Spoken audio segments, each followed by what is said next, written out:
हमने बचपन से ही बहुत सारी कहानियाँ सुनी हैं।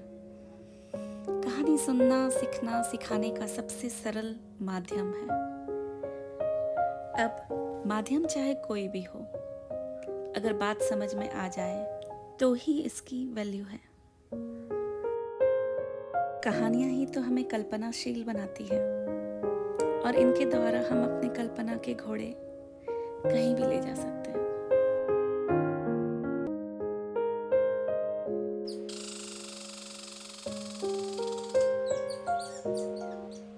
घना जंगल था।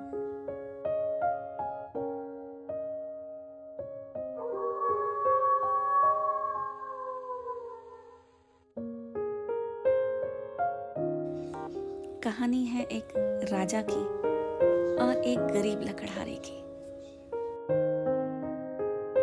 एक घने जंगल में एक राजा जी फंसे हुए थे। वो बाहर निकलने का भरसक प्रयास कर रहे थे, पर उन्हें रास्ता नहीं मिल रहा था। वो बहुत प्यासे थे और तभी एक लकड़हारे ने उन्हें पानी पिलाया। राजा जी बहुत प्रसन्न हुए और उन्होंने लकड़हारे से कहा, लकड़हारे, कभी मेरे राजमहल आना, मैं तुम्हें इनाम देना चाहता हूँ। राजा की बात सुनकर लकड़हारा बहुत खुश हुआ। उसने राजा को बाहर जाने का रास्ता बताया। राजा को यह विश्वास नहीं हो रहा था कि इतने बेहद जंगल में भी कोई उसकी इतनी मदद कर सकता है।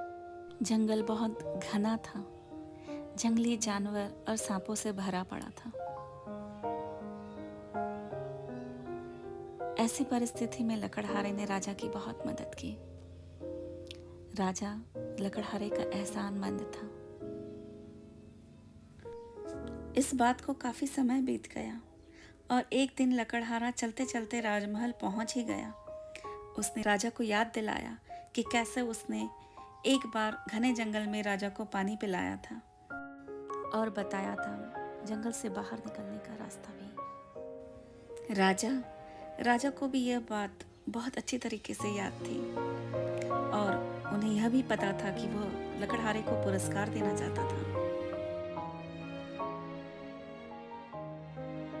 राजा सोच में पड़ गया कि वो उसे क्या दे, धन दौलत, सोना चांदी या चंदन वन।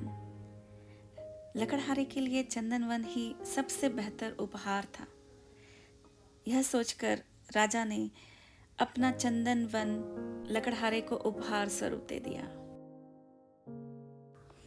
यह चंदन का वन राजा का सबसे अच्छा वाला बगीचा था। इसमें खूबसूरत पंछी रहते थे। राजा रोज इसी बगीचे में टहलने के लिए जाया करता था। पर अब राजा ने इसी बगीचे को लकड़हारे को उपहार स्वरूप देने का मन बना लिया था। लकड़हारे को राजा की बात पर विश्वास नहीं हो रहा था, पर यह बात सच थी। वो लकड़ियां देखकर बहुत खुश था, मानो उसे दुनिया की सबसे बड़ी संपत्ति मिल गई हो। वह मन ही मन सोचने लगा कि इतनी सारी लकड़ियों का कितना कोयला बनेगा।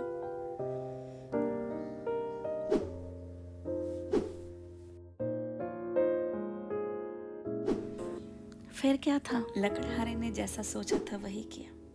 वो वहां रहता, लकड़ियों को जलाता, कोयला बनाता और उन कोयलों को जाकर बेच आता। धीरे धीरे समय बीतता गया। जंगल समाप्त होने लगा। बस कुछ ही चंदन के पेड़ बच गए थे। इधर लकड़हारा भी गहरे सोच में था कि आगे का जीवन कैसे बिताऊंगा।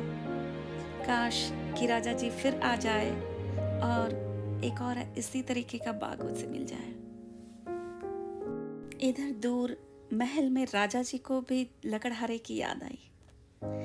उन्होंने एक दिन सोचा क्यों ना लकड़हारे से मिला जाए।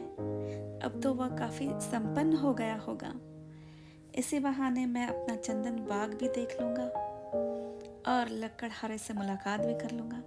यही सोचकर राजा जंगल की ओर चल पड़ा।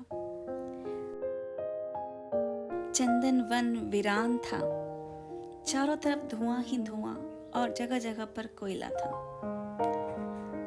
पेड़ तो कुछ ही नजर आ रहे थे। राजा को यह बात समझते देर न लगी कि आखिर हो क्या रहा था।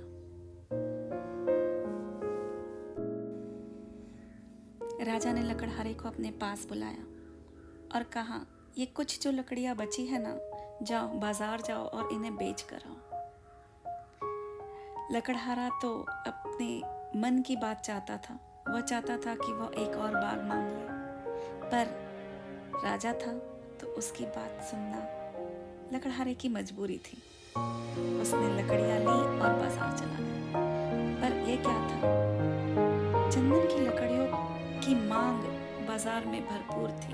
लोग उसकी तरफ लकड़ी खरीदने के लिए बेकाबू हो रहे थे। चंदन की लकड़ियों का मूल्य उसके बनाए हुए कोयले से काफी ज्यादा था। लकड़हारे की पोटली सोने के सिक्कों से भर चुकी थी। वो समझ चुका था कि उससे क्या भूल हुई है। उसकी आंख में आंसू थे। आइए इस कहानी को ऐसे भी समझते हैं। चंदन का वन जो है ना, वो हमारा शरीर है और इसमें जो सांसें हैं वो चंदन के पेड़ है।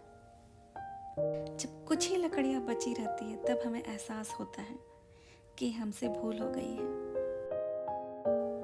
हम ईर्ष्या और क्रोध से अपनी चंदन रूपी लकड़ियों को जलाते रहे। हम खोते रहे उस चंदन को जिसकी कीमत कोयले से बहुत ज्यादा है। आइए चंदन के नए पेड़ों को लगाते हैं। सहायता के, प्यार के, मोहब्बत के पेड़। इनको फैलाते हैं, इनके खुशबू को बिखेरते हैं साथ साथ।